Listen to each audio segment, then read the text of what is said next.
देखने वाले सामीन को कश्मीर A1 न्यूज़ का सलाम। आज प्राइम टाइम के शुमारे में जिन शख्सियात से हम आपको मुतारिफ़ कराएंगे वो किसी तारुफ के मोहताज नहीं हैं। आप है राजपा के बानी यानी फाउंडर मेंबर और party president mister doctor Sheikh Muzaffar sahab, जो कि हंदवारा से ताल्लुक़ रखते हैं।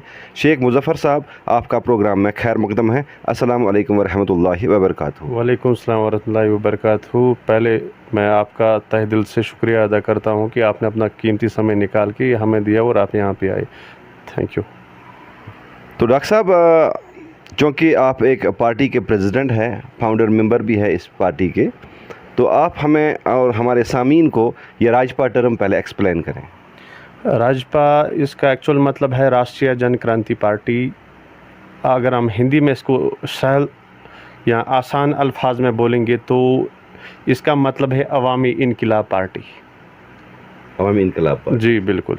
तो मुज़फ़्फ़र साहब, आप हमें बताइए कि यहाँ पर बहुत सारी लोकल पार्टीज़ है, नेशनल पार्टीज़ है। लोकल पार्टियों में सबसे ज़्यादा हंदवारा में national conference, Jammu Kashmir people's conference और भारतीय जनता पार्टी जो कि नेशनल पार्टी है। कांग्रेस के भी कुछ अरकान हैं, तो पीडीपी के भी कुछ है। आप हमें बताइए कि आपने इन मुकामी पार्टियों को छोड़कर इस पार्टी में आने का फ़ैसला क्यों किया? हमारा ये फ़ैसला इन चीज़ों पे है क्योंकि हम पिछले 70 या 75 सालों में हमने हर किसी पार्टी का जो इनकी आइडियोलॉजी है, इनकी मेमोरेंडम है, जहाँ जो कार्य करने का जो इनका तरीका है वो हमने देखा है। चाहे वो नेशनल पार्टी हो, चाहे वो रीजनल पार्टी हो, जो भी पार्टियां अभी तक आई है, इन्होंने कश्मीरियों के साथ एक्सप्लॉयटेशन किया है। ख़ासकर जो कश्मीरी युवा है, इसके साथ बहुत ही ज़्यादा इस्तेसाल हुआ है अभी तक।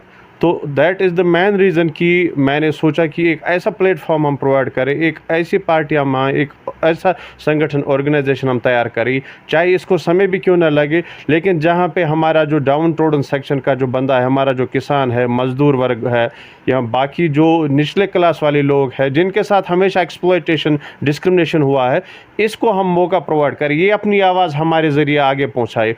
और जो यहाँ का जो एजुकेटेड बंदा है, युवा है, इसकी आवाज़ यहाँ से बाहर जाए। क्योंकि हमेशा एक चीज़ रही है गाठी के बारे में कि कश्मीर का भटका हुआ युवा, अगर हम वो बात भी देखेंगे, हमारी वैली की जो गाठी की जो आबादी है करीबन 80 लाख के करीब है अभी, मगर बदकिस्मती से ये है कि 80 लाख में से अगर 200-250 ऐसे बंदे भी हैं जो भटके हुए हैं, जिनकी परसेंटेज हम निकालेंगे तो वो ज़ीरो में भी बराबर नहीं आते हैं, उनको माइनस में आता है इनका रेशो। मगर अनफॉर्चुनेटली बैड लक ये है कि हमें एक विलन की तरह पेश किया गया है आज तक। जो भी हमारी पॉलिटिकल पार्टियां आई, वो नेशनल हो या रीजनल पॉलिटिकल पार्टी हो, इस वजह से क्योंकि हमारे कश्मीरी जो एक युवा टैलेंट युवा, यहाँ ये एक फर्टाइल लैंड है, जो भी हमारा युवा है इसके अगर प्रॉपर सही से कहीं पे भी इसकी रिप्रेजेंटेशन की गई कि नहीं ये देशभक्त युवा, ये नेशनलिस्ट है, ये देश के लिए काम करने वाला युवा है, ये अपनी सोसाइटी के लिए काम करने वाला युवा है, तो कश्मीरी लड़के जो बाहर हम देखते हैं आए दिन कॉलेजेस यूनिवर्सिटीज़ में जो भी प्रॉब्लम्स होती है, वो लोग बाहर के ज़िम्मेदार नहीं है, ज़िम्मेदार हमारी पॉलिटिकल पार्टियाँ जो रीजनल, जहाँ जो नेशनल पार्टी जिन्होंने यहाँ पे हुकूमत की है, उन्होंने इस हिसाब से इसको पेश किया है कि रस्सी को सांप की तरह पेश किया है। तो डॉक्टर साहब, आप मुझे बताइए, जो राजपा का मैनिफेस्टो होता है, सारे तंजीमों का अपना अपना मैनिफेस्टो होता है। जैसे पीडीपी का सेल्फ रूल है, नेशनल कॉन्फ्रेंस का ऑटोनॉमी है, तो आपकी पार्टी का मैनिफेस्टो क्या है? देखिए, मैंने अभी आपको पहली बात बोली कि एक इंसान के लिए पहले क्या चाहिए?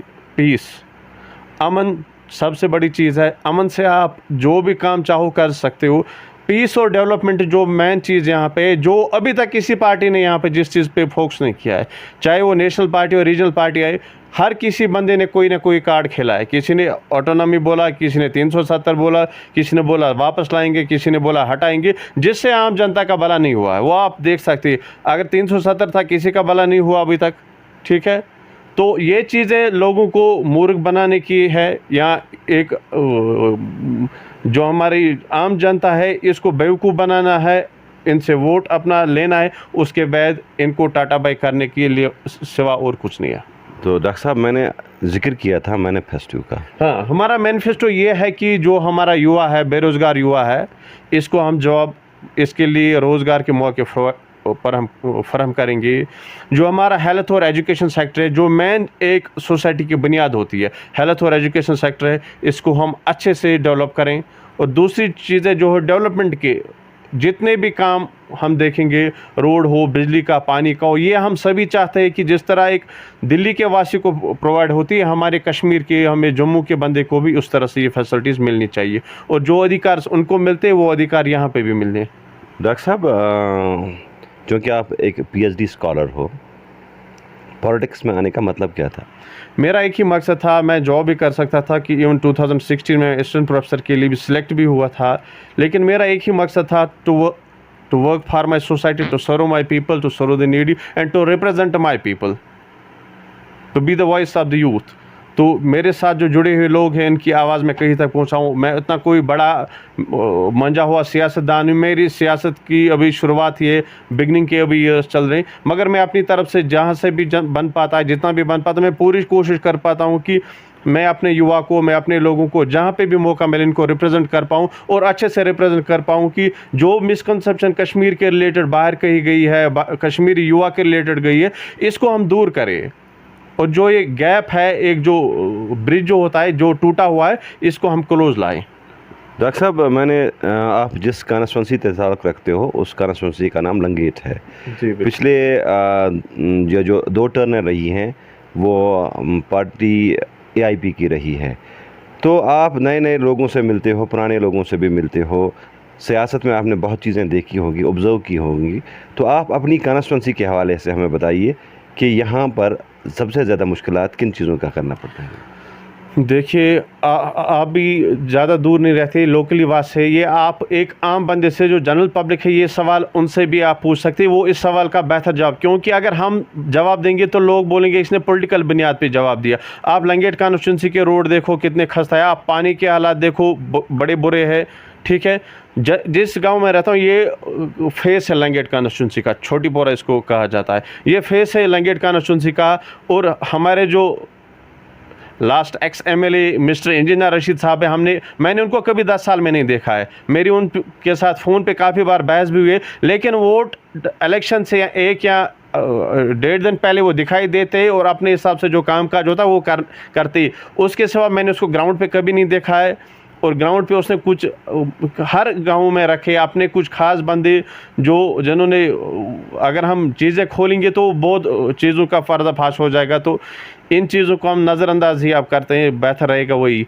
आप किसी भी, मैं लास्ट टाइम गया था गुजरपति चला गया था, वो हमारी रंगपत वाले साइड में आता है, एक गाँव आता है, स्कूल की बिल्डिंग मैंने देखी। मैंने बोला किसी भी सोसाइटी की पहचान होती है एजुकेशन और हेल्थ उसका अच्छा होना चाहिए। जब आपका युवा, जब आपका बच्चा तालीम याफ्ता, उसको सही शिक्षा और तभी सहूलियत मिलेंगी, तब वो एक अच्छा इंसान, अच्छा नागरिक बनेगा और अपनी सोसाइटी के लिए कोई, बिना दीवारों के वहाँ पे स्कूल के बिल्डिंग थे और वो बच्चे बेचारे दूर में पढ़ रहे थे। 2 टर्न इंजीनियर रशीद ने वहाँ पे दी। और जब मैं गया था उससे कुछ टाइम पहले ही इंजीनियर रशीद साहब वहाँ से भी होके आए थे, और ये नहीं बोला कि मैं आपको डेवलपमेंट के लिए आया हूँ, यहाँ वहाँ पे ये नारा दिया कि मैं रायशुमारी के लिए आया। ये चीज़ जब सब लोगों को पता है कि वो जो खोखला उसका नारा था वो कहीं पे चला नहीं। यहाँ पे एक बोली दिल्ली में, दूसरी बोली वो अब कश्मीरी लोग जान चुके, लंगेट की आवाम जान चुकी है कि अब और बेवकूफ़ नहीं बना सकते। तो एजुकेशन के हवाले से डॉक्टर साहब बात हो रही थी, क्योंकि जब 370 आर्टिकल 370 हटाया गया यहाँ से, तो उस टाइम हालात बहुत ज़्यादा ख़राब थे इस हवाले से, क्योंकि कर्फ्यू पूरे कश्मीर में था। एजुकेशन का ब्रेक डाउन हो गया तकरीबन 6 महीने, इंटरनेट ब्रेक डाउन 1 साल रहा, हमारी क्वालिटी एजुकेशन मुतासर बहुत ज़्यादा हुई। तो इस बारे में आप क्या कहोगे कि इस गैप को हम कैसे कंपनसेट करेंगे उन बच्चों को? इसके बारे में कोई ख़ास राय आप? देखिए, कंपनसेट करना तो मुश्किल बात है, ठीक है, पूरा कंपनसेट नहीं कर सकते। अब हम एक चीज़ कर सकते कि कोशिश कर सकते, ऑनलाइन क्लास से जहाँ तक हम बन पाए अभी ऑनलाइन क्लासेस दे। यहाँ जो भी किसी भी लोकल कम्युनिटी का कोई फ़र्द है, पढ़ा लिखा बंदा, आज हर सोसाइटी में पढ़े लिखे बंदे, वो हर नागरिक की जिम्मेदारी है कि अगर मेरी ये सोसाइटी है कि मैं इसके लिए कुछ कंट्रीब्यूट कर पाऊँ। कम्युनिटी क्लास वहाँ पे शुरू करें, क्योंकि स्कूल जो हमारे एजुकेशन सेक्टर वो अभी भी बंद पड़ा हुआ है। एटलीस्ट लोकलिटी में आप कम्युनिटी क्लास शुरू कीजिए ओपन फील्ड में, और जितना जहाँ तक आपकी सलाहियत है वो आप दूसरे तक पहुँचाइए, क्योंकि कल यही हमारा कल का भविष्य है, यही हमारे आने वाले लोग हैं, यही हमारे आने वाले इंजीनियर्स हैं, डॉक्टर्स हैं, या जो फ्यूचर रिप्रेजेंटेटिव्स हैं हमारे। डॉक्टर साहब, कहते हैं कि जब आपने बदलाव का नारा दिया तो सबसे पहले चेंज अपने घर से करनी पड़ती है। चकले पोहरू आपका बहुत ज़्यादा नज़दीक इलाका पड़ता है, कोहरू से स्टार्ट होता है, सिर्फ 1 किलोमीटर का गैप है। वहाँ के अवाम गोन मुश्किलात से दो चार है, पीने का साफ पानी फराहम नहीं है। कोहरू में करोड़ों रुपए की लागत पे बनाई गई थी ये जो पीएचई की स्कीम, बिल्कुल फ्लॉप पड़ी हुई है।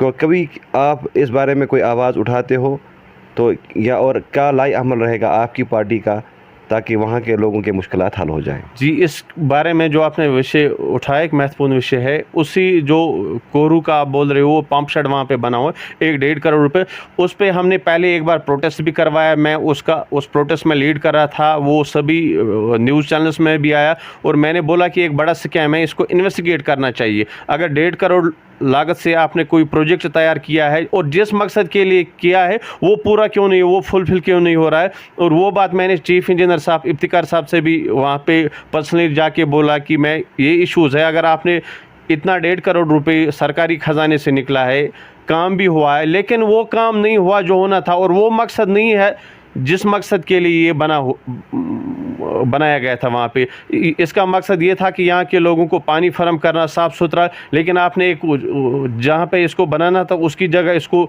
शिफ्ट करके दूसरी जगह बना, और जहाँ से कचरा बिल्कुल ख़राब पानी निकलता है और वो जो पीने के काबिल भी नहीं होता है। तो ये लापरवाही किसकी है? तो इसके लिए मैंने मीडिया में भी बात की है, जो इनके कंसर्न अथॉरिटीज़ है, चीफ इंजीनियर साहब उनसे भी मैंने बात की, एक्जन साहब हंदवारा उनसे भी मैंने इस विषय पे बात किया कि इसका आप जल्दी से जल्दी कोई ठोस कंक्रीट इसका सलूशन निकालिए, ताकि आवाम और दो चार ना हो इन मुश्किलात से। अभी हम पार्टी के हवाले से बात कर रहे थे, तो आपके पार्टी की तैयारी है इलेक्शन लड़ने के लिए? जी बिल्कुल, हम कोशिश कर रहे हैं कि हम अपने तरफ से पूरी मतलब जितना भी जोश है, जितना भी जज्बा है, अपने पूरे जज्बे और जोश के साथ हम मैदान में आ चुके हैं। तो हम कोशिश कर रहे हैं कि जो आने वाला इलेक्शन हो इसमें हमारी भागीदारी हो। और मेरी अभी भी रिक्वेस्ट है कि जो हमारा युवा है, आपके ज़रिए से, आपके माध्यम से मैं मैसेज देना चाहता हूँ, ये किसी फ़र्द की पार्टी नहीं है, ये किसी बंदे की पार्टी नहीं है, ये आम लोगों की पार्टी है, ये एक आम गरीब किसान की पार्टी है, ये एक नौजवान बेरोज़गार की पार्टी है। आप आइए, ये आपकी पार्टी है, आप ज्वाइन कीजिए, इस पार्टी में शमूलियत कीजिए, और आपका जो भी जेन्युइन मसला जहाँ पे भी आप वो उठाइए, हम भी आपके साथ हैं, आप हमारा साथ दीजिए। तो हम कब तक एक्सपेक्ट करते हैं यहाँ पे इलेक्शन होंगे? देखिए, ये तो हायर अथॉरिटीज़ की बात है, सेंट्रल गवर्नमेंट की बात है, फिर भी कि जो मतलब बाहर जो माहौल की बात हम करेंगे, या जो बाज़ार में गर्मा गर्मी देख रही है, एक्सपेक्टेड है कि आने वाले साल फरवरी मार्च में शायद इलेक्शंस हो पाए। डॉक्टर साहब, अपने युवाओं के लिए कोई ख़ास मैसेज? मेरे एक ही ख़ास मैसेज युवाओं के लिए कि ये देश हमारा है, ये रियासत हमारी है, इसको हमें आगे लेके चलना है, ये हमारी ज़िम्मेदारी है। अब तक जो भी हमारे साथ हुआ उन चीज़ों को भूल जाइए, जिसने भी एक्सप्लॉयटेशन की है वो चीज़ें छोड़ दीजिए। आप खुद आइए, अपनी ज़िम्मेदारी लीजिए, अपने मोहल्ले की ज़िम्मेदारी लीजिए, अपने गाँव की ज़िम्मेदारी लीजिए। जो भी मुश्किलात है, जो भी हमारे साथ मिल के आप आगे बढ़िए, जहाँ तक भी हमसे बन पाएगा हम आपकी आवाज़ आगे तक पहुँचाएँगे। डॉक्टर साहब, आपने कश्मीर एवेन्यू न्यूज़ को अपना टाइम दिया, आपके लिए आपका बहुत बहुत शुक्रिया। बहुत बहुत शुक्रिया आपका भी। ये थे डॉक्टर शेख मुजफ्फर, जो कि राजपा के फाउंडर मेंबर है और चेयरमैन भी है। वानी आदिल के साथ मैं सागर गुलजार, कश्मीर एवेन्यू न्यूज़ से।